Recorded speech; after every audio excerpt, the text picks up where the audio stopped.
So important questions, expected question कह सकते हैं, जो कि अकाउंट क्या है और मोस्ट इम्पॉर्टेंट है। क्यों?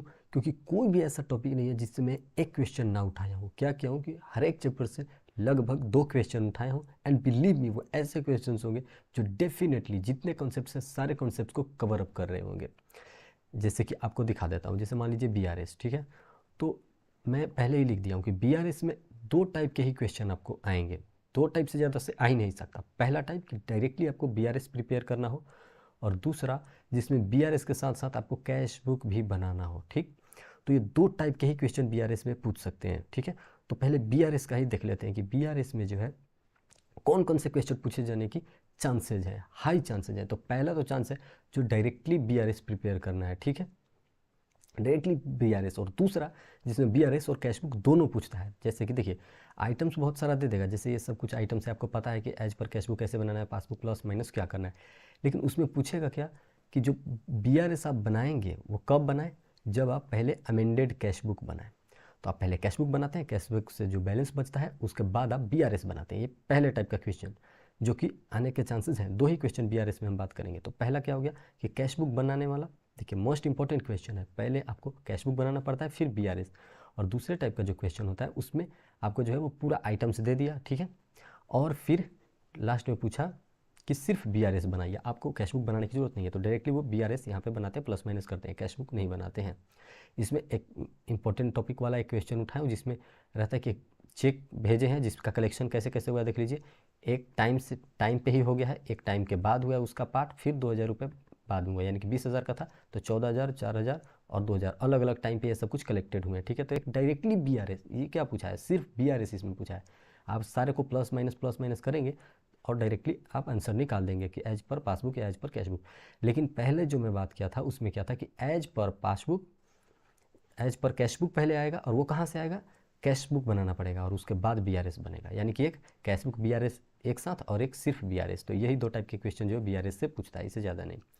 कंसाइनमेंट में सबसे ज़्यादा इंपॉर्टेंट जो क्वेश्चन है वो है ये वाला, जिसमें आपको कमीशन फाइंड करने में थोड़ी सी दिक्कत होती है। जिसमें पूछता है कि आपको नॉर्मल कमीशन पे तो 5%, नॉर्मल सेल पे 5% कमीशन मिलेगा, प्लस में जो आप फर्दर सेल कर रहे हो किस पे, आपका जो अमाउंट फिक्स्ड था इनवॉइस का कि इतने इतने अमाउंट पे आपको सेल करना है, ठीक है। और अगर उससे ज़्यादा पे आप सेल करते हैं, यानी कि एट द रेट 30 से एबव पे जितना आप सेल करते हो उस पर भी आपको जो है वो कमीशन मिलेगा। तो ये वाला क्वेश्चन मोस्ट इंपॉर्टेंट है। क्यों? देखिए ये शायद पास्ट ईयर में है, ये आपका मॉड्यूल में नहीं मिलेगा, पूछा भी है कई बार। कमीशन यहाँ पे फाइंड करना पड़ता है 2 तरीके से। पहला तरीका कि एक तो है कि 5% नॉर्मल जो आप सेल किया है कंसाइनी उस पर निकाल दिए कि उसका कितना हो जाएगा कमीशन, प्लस जितना हम उसको प्राइस बोले थे बेचने को, अगर उससे एबव में वो बेचा है तो उसका जितना अमाउंट बचेगा एबव वाला उसमें भी जो है इसको जो है वो कमीशन देना पड़ता है। तो ये वाला क्वेश्चन भी मोस्ट इंपॉर्टेंट है। और दूसरा क्वेश्चन है जिसमें आपको एबनॉर्मल लॉस फाइंड करना पड़ता है कंसाइनमेंट में। पहला था जिसमें हम देखें कि कमीशन जो है वो 2 कमीशन वहाँ पे दिया हुआ था, तो दोनों को फाइंड करना है कमीशन, ठीक। अब यहाँ पे एबनॉर्मल लॉस, जो लॉसेज हुए हैं वो जितना का गुड्स गया वो, और जितना का उस पर खर्चा लगा एबनॉर्मल पे वो, तो एबनॉर्मल लॉस निकल जाता। और स्टॉक एट द एंड, यानी कि स्टॉक जितना बचा उसका इनवॉइस निकालेंगे, और इनवॉइस में से जो प्रॉफिट पे भेजा गया तो उस प्रॉफिट को माइनस कर लेंगे, ठीक। और इसमें क्या बनाना है आपको, बनाना है कंसाइनमेंट अकाउंट।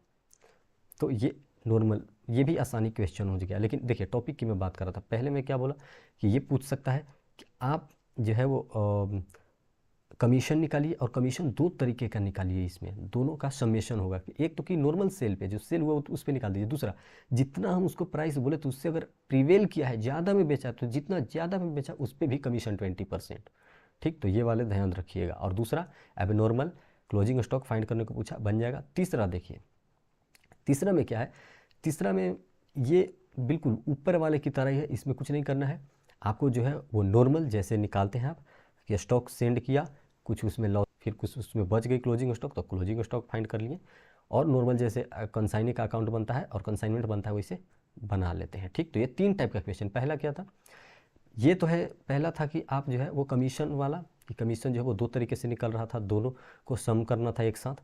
दूसरा हम देखें कि नॉर्मल और एबनॉर्मल लॉस, मतलब मेन एबनॉर्मल लॉस और क्लोजिंग स्टॉक फाइंड करने वाला। और लास्ट देख रहे हैं कि ऐसा कोई केस नहीं है, आराम से इसको जो है वो डेल ट्रेडर मिल रहा है और कमीशन मिल रहा है, इसमें कुछ कमीशन का इधर उधर नहीं है, यानी कि आराम से consignment account straight forward question भी पूछा जा सकता है। तो 3 टाइप के क्वेश्चन हम बता दिए आपको। तो देखिए इससे क्या होगा कि आपके माइंड में बना रहेगा कि हाँ 3 ही टाइप के जो है वो क्वेश्चन जो है वो टफ होते हैं, और तीनों टाइप के क्वेश्चन हम जानते हैं, क्योंकि अभी मैं बोल रहा हूँ तो आप समझ पा रहे होंगे कि आपको जो है वो कैलकुलेशन कैसे करना है इन तीनों का, ठीक है। और अगर नहीं समझ पा रहे हैं तो इस चीज़ का आप सोल्यूशन देख लेंगे तो आपको पता चल जाएगा कि हाँ इतना ही कॉन्सेप्ट है। अब बिल्स ऑफ एक्सचेंज में क्या है, पहला नॉर्मल क्वेश्चन कि मैं आपको पे बिल ड्रॉ किया, ठीक, आप एक्सेप्ट किए, अब मैं गया डिस्काउंट कराने, ठीक, डिस्काउंट कराने के बाद रेमिटेंस हमको मिला, उसके बाद पता चला कि आप डिजॉनर्ड हैं, डिजॉनर्ड के बाद आप फिर बैंकरप्ट हो गए, ठीक। तो ये सारा अकाउंट दिखाना पड़ता है, जर्नल एंट्री दिखाना पड़ता है, पहला। दूसरा टाइप का कि आप मान लीजिए कि एक मिस्टर जग्गी है, ठीक, और आपके ही अकाउंट्स में बहुत सारे ट्रांजेक्शन हो रहे हैं, देख रहे हैं कि हम परचेज कर रहे हैं, कुछ कुछ रिटर्न कर रहे हैं, कभी हम एक्सेप्ट कर रहे हैं, कभी सामने वाला एक्सेप्ट कर रहा है, कभी हम बिल्स पेबल अपना जो है उसको बिल्स रिसीवेबल देकर कैंसिल कर देते हैं, bills payable account debit to bills receivable. तो ये वाला इसमें है जर्नल एंट्री, सिर्फ एक इंसान का। आप जो है एक बिजनेसमैन है और आप बहुत सारे टर्म्स कभी एक्सेप्ट करवा रहे हैं, कभी खुद एक्सेप्ट कर रहे हैं, कभी बिल कैंसिल कर दे रहे हैं। तो ये वाला दूसरा जर्नल एंट्री देख लीजिए क्या है, नोटिंग चार्ज वाला।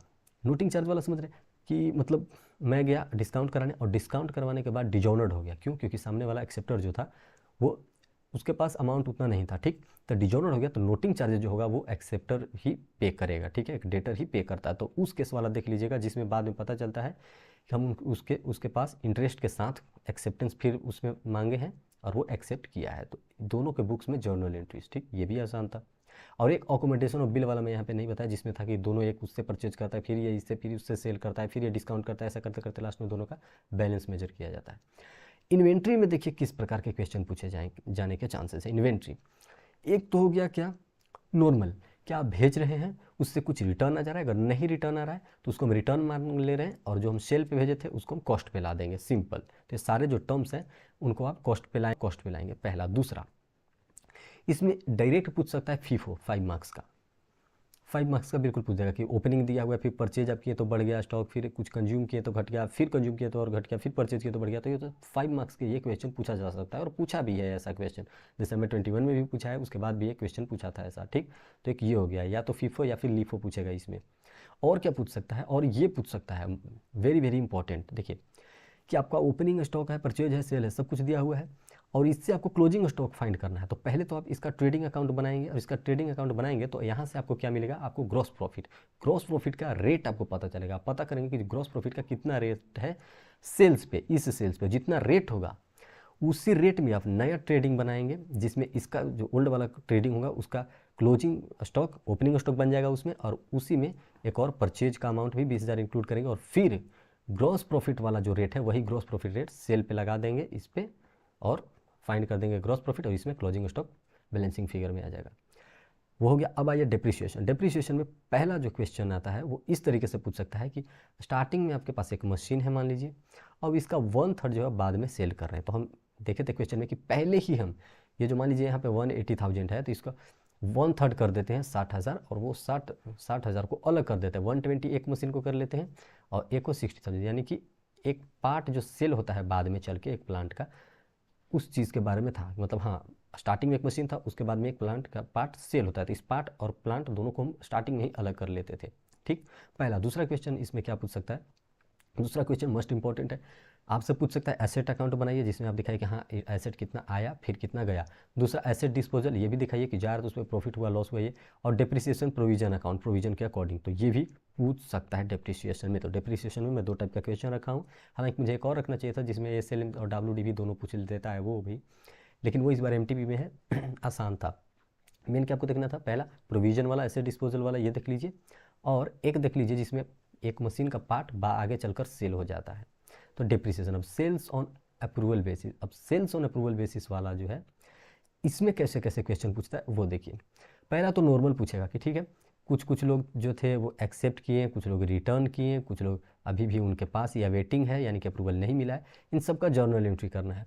तो सबका जर्नल एंट्री करेंगे, और जो उनके पास बचा हुआ है उसको कॉस्ट पे हम ला लेंगे, ठीक है। 25% कॉस्ट पे दिया हुआ है, यानी कि सेल 20% माइनस कर लेंगे और उसको निकाल देंगे inventory with customer account debit to trading account, ऐसा कर देंगे जो उसके पास बचा रहेगा उसमें, ठीक। तो ये तो नॉर्मल था, एक नॉर्मल क्वेश्चन इन्वेंट्री का, ठीक। अब दूसरा देखिए, दूसरा है कि बहुत सारे आप सेल किए हैं, इस पार्टी को भी, इस पार्टी को भी, इस पार्टी को भी। और इसमें क्या कहता है कि आप ऐसा अकाउंट बनाइए जिसमें सबको दिखाइए कि कौन कौन एक्सेप्ट कर लिया और कौन कौन रिजेक्ट कर लिया, ठीक, वो दिखा दिया। और फिर टोटल अकाउंट बनाइए कि जितना एक्सेप्ट किया सबको एक ही बार दिखा दीजिए और जितना एक्सेप्ट नहीं किया उन सबको एक बार दिखा दीजिए। तो यही 2 अकाउंट इसमें पूछता है, ठीक, वो हो गया। अब इसमें तीसरा एक पूछेगा, ये भी आसान ही है, ये मटेरियल के जैसा ही क्वेश्चन है कि आप भेजे हैं, ठीक, और कॉस्ट जोड़कर भेजे हैं, सामने वाला अगर एक्सेप्ट नहीं किया है और टाइम एक्सपायर हो गया था, आप उसको सेल्स मान लेते हैं, और अगर कर दिया रिटर्न तो उसको, तो फिर तो भाई आपको वो रिटर्न है, सेल्स रिवर्स करना पड़ता है। और जो उसके पास बच जाता है सामने वाले के पास, उसको कॉस्ट पे ला देते हैं। तो 2 पार्टी थी, किसी के पास, एक के पास क्या होता है ऑलरेडी सेल्स आप मान लेते हैं, एक अप्रूवल बाद में देता है। तो अप्रूवल बाद में भी देता है, कोई दिक्कत की बात नहीं है, पहले ही आप सेल एंट्री कर चुके थे तो बाद में एंट्री नहीं करेंगे। Final account most important. देखिए अब फाइनल अकाउंट में कैसे क्वेश्चन पूछे जाएंगे। एक क्वेश्चन बहुत ज़बरदस्त उठाया हूँ जिसमें मैन्युफैक्चरिंग, ट्रेडिंग पीएल और बैलेंस शीट सब कुछ पूछा है इसमें, ठीक है। और ये कितना भी आएगा तो 20 मार्क्स का आएगा, 20, यस, क्योंकि इसमें टोटल अकाउंट 3 से 4 बनते हैं, ठीक।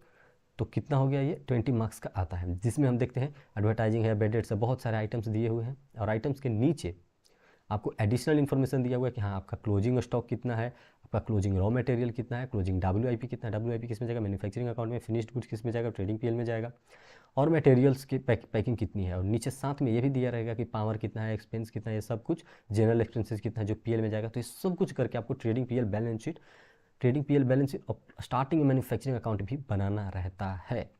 इसमें ध्यान रखिएगा, कभी कभी क्या है कि डिप्रिसिएशन जो मशीनरी ये सब पे लगाता है वो सीधे कर देता है मैन्युफैक्चरिंग में, ठीक, बार बार बोलते हैं। फाइनल अकाउंट वही फाइनल अकाउंट की बात करूँ तो दूसरा question trading PL balance sheet आसानी से पूछेगा। इसमें आपको मैन्युफैक्चरिंग नहीं पूछेगा। वो कैसा होगा, एक बैलेंस शीट या फिर कुछ आइटम्स दे देगा आपको इतना सारा, और नीचे दे देगा आपका एडजस्टमेंट कि हाँ स्टॉक इतना बढ़ गया, स्टॉक इतना घट गया। तो ट्रेडिंग पीएल बैलेंस शीट आराम से बनाइए, कोई दिक्कत की बात नहीं होनी चाहिए। और इसमें मेन जो है वो बेड डेट वाला देख लीजिएगा कि जो ओल्ड बेड डेट है वो क्या होता है, वो न्यू वाले के साथ सेट ऑफ कर जाता है, मतलब हट जाता है। पार्टनरशिप और बैलेंस शीट में जो जाएगा वो न्यू वाला प्रोविजन या रिजर्व जो बना रहे हैं वो न्यू वाला ही बेड डेट से एज ए बेड डेट घटेगा, किससे, और डेटर से, न्यू प्रोविजन घटता है। पार्टनरशिप की बात करें तो पार्टनरशिप में सबसे फर्स्ट क्वेश्चन जो हम रखे हैं वो रखे हैं ये गुडविल कैलकुलेट करना, बहुत इंपॉर्टेंट। तो मेन क्या है, आप ये फोकस करके जाइएगा कि गुडविल अगर कैलकुलेट करना हो और ऐसा दे आइटम कि हाँ प्रीवियस 5 ईयर्स में इतने सारे प्रॉफिट हैं, उन प्रॉफिट्स को एवरेज मानकर आप फिर गुडविल कैलकुलेट कीजिए। साथ ही गुडविल में कुछ एक्सपेंसेज है उसको ऐड कीजिए या फिर सब्सट्रैक्ट कीजिए, ऐसा भी इसमें दिया रहेगा, ठीक। और 3 year number of year purchase भी दिया हुआ है। तो गुडविल वाला कॉन्सेप्ट मेन था इसमें, ठीक है। तो पहला क्या था, अब ये मत समझिए कि एडमिशन, रिटायरमेंट और डेथ तीनों में अलग अलग नहीं, एक ही बार समझिए कि एक क्वेश्चन ऐसा पूछ सकता है किसी से भी जिसमें दे देगा कि आपको गुडविल कैलकुलेट कीजिए और गुडविल बाद में पार्टनर्स डिस्ट्रीब्यूट करेंगे, जिसमें एवरेज प्रॉफिट 5 साल के प्रॉफिट दिया रहेगा, उसको एवरेज प्रॉफिट कीजिए, फिर number of year purchase find कीजिए और उनसे गुडविल निकालिए, ठीक।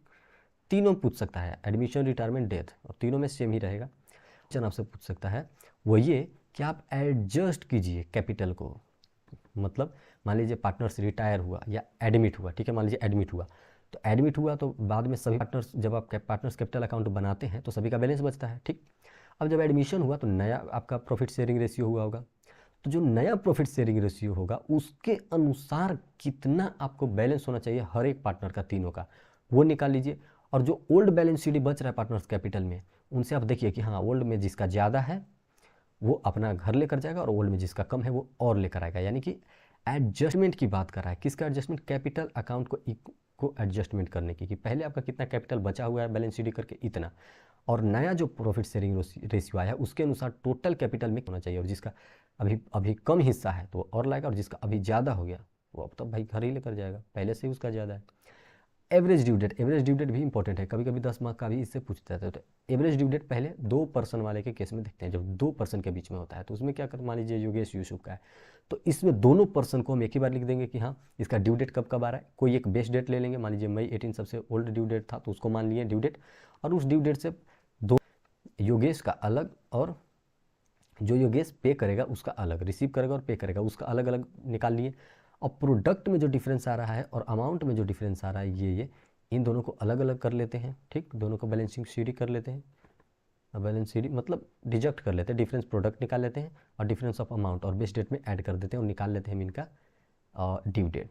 आगे देखिए, अगला है, इसमें पूछ रहा है कि आप सेव करना चाहते हैं इंटरेस्ट। इसमें ये नहीं पूछा है कि आप जो है एवरेज ड्यू डेट निकालिए, नहीं, एवरेज ड्यू डेट तो आप फाइंड करेंगे ही करेंगे। प्लस ये बताइए कि अगर आपको 18% इंटरेस्ट चार्जेबल है और आपको 150 रुपीज़ बचाना है, तब किस ड्यू डेट पे आप ऐसा करेंगे ताकि आपका जो है वो इंटरेस्ट 150 बच जाए। तो ये हम लोग देखे थे कि कैसे करना है। यहाँ पे इंटरेस्ट बचाने की बात कर रहा है, ठीक है। अब ये जो नेक्स्ट वन था एवरेज ड्यू डेट वाला ही, इसमें क्या था कि एवरेज ड्यू डेट आप फाइंड कर लीजिए, ठीक। फाइंड करने के बाद आपको एक डेट दे देगा, ठीक, एक डेट दे देगा कि ठीक है 30 जून है। अब जो एवरेज ड्यू डेट आप फाइंड करें हैं और 30 जून के बीच में जितना डेट है उस पर जो अमाउंट आया है, ठीक, टोटल अमाउंट जो होता है उस पर 15% आप रेट लगा दीजिए एंड डिवाइडेड बाई 365 कर दीजिए और जो अमाउंट आएगा वो हो जाएगा इंटरेस्ट पेबल, ठीक। 30 जून से कंपेयर करना है जो आपका एवरेज ड्यू डेट आएगा उसमें, और 15% लगा देना है। और 15% किस अमाउंट का? टोटल अमाउंट का, ये सारे जो अमाउंट है। अब एवरेज ड्यू डेट का दूसरा जो क्वेश्चन वो सिंपल आ सकता है, क्या होगा कि हाँ ये बिल 2 महीने का ड्यू था, ये 3 महीने का ड्यू था। इसमें क्या है, सिंपल आप एवरेज ड्यू डेट कैलकुलेट कीजिए। यहाँ ना इंटरेस्ट आपको कैलकुलेट करने की ज़रूरत है और ना ही यहाँ पे कोई 2 डेट दिया हुआ है। अकाउंट करंट में मोस्ट इंपॉर्टेंट रेडिंग। रेडिंग क्या होता है कि कुछ ऐसे रहते हैं आइटम्स जो कि आप मान लीजिए 15 मार्च दिया हुआ कि 15 मार्च को सिंगल पेमेंट करना है, यहीं तक आप फाइंड कीजिए। कुछ कुछ ऐसे आइटम्स होंगे जो अप्रैल में चले जाएंगे, जैसे ये देखिए 13 मार्च को है, ठीक है, 13 मार्च को कुछ एक्सेप्ट किया है और 1 मंथ के लिए, तो ये कब चल जाएगा? 13 मार्च, 17 मार्च को चल जाएगा, यानी कि 13 अप्रैल कितना हो जाएगा? 1 मंथ अगर इसमें आप ऐड करेंगे तो 30 अप्रैल, और बिल है तो 4 डेज ग्रेस का, तो 17 अप्रैल, और हम बनाना कब है? 15 मार्च को ही, तो ये रीडिंग हो जाएगा। तो ऐसे एक रीडिंग वाला क्वेश्चन देख लीजिएगा। प्लस एक अकाउंट करंट वो देखिएगा जो नॉर्मल होता है, ठीक है, टोटल सेल हो रहा है उससे रिसीव हो रहा है वो, बस अकाउंट करंट में और कुछ पूछता नहीं है, एक रीडिंग वाला और एक नॉर्मल।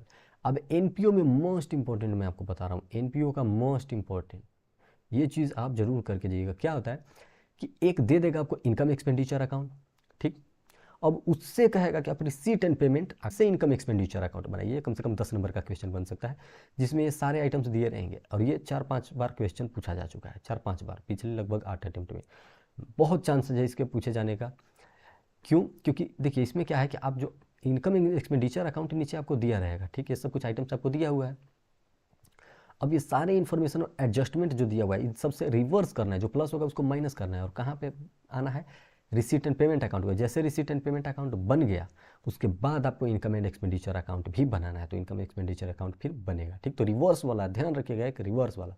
दूसरा क्या है? डायरेक्ट है कि इनकम एक्सपेंडिचर बनाइए, P&L बनाइए और बैलेंस शीट, मतलब income expenditure and balance sheet, opening और closing balance sheet.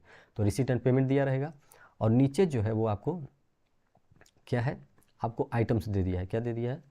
You are required to prepare balance sheet. हाँ, इनकम एक्सपेंडिचर दे दिया और रिसीप्ट एंड पेमेंट दोनों दे दिया, और पूछ क्या रहा है कि सिर्फ बैलेंस शीट बनाइए। और नेक्स्ट जो है उसमें पूछेगा कि इनकम एक्सपेंडिचर भी बनाइए और बैलेंस शीट भी बनाइए। तो पहला हम देखे थे कि रिसीट एंड पेमेंट बनाइए और इनकम एक्सपेंडिचर बनाइए, रिवर्स जाकर जो जितने सारे एडजस्टमेंट्स है। दूसरा हमने देखा कि बैलेंस शीट बनाइए, इनकम एक्सपेंडिचर और रिसीप्ट एंड पेमेंट देखकर। फिर है कि रिसीट एंड पेमेंट देखकर आप क्या कीजिए, इनकम एक्सपेंडिचर तो बनाइए ही और बैलेंस शीट भी बनाइए, इतने सारे आइटम्स जो गिवन रहता है उसका। तो ये भी क्वेश्चन देख लीजिएगा। यहाँ पे कितने टॉपिक हुए?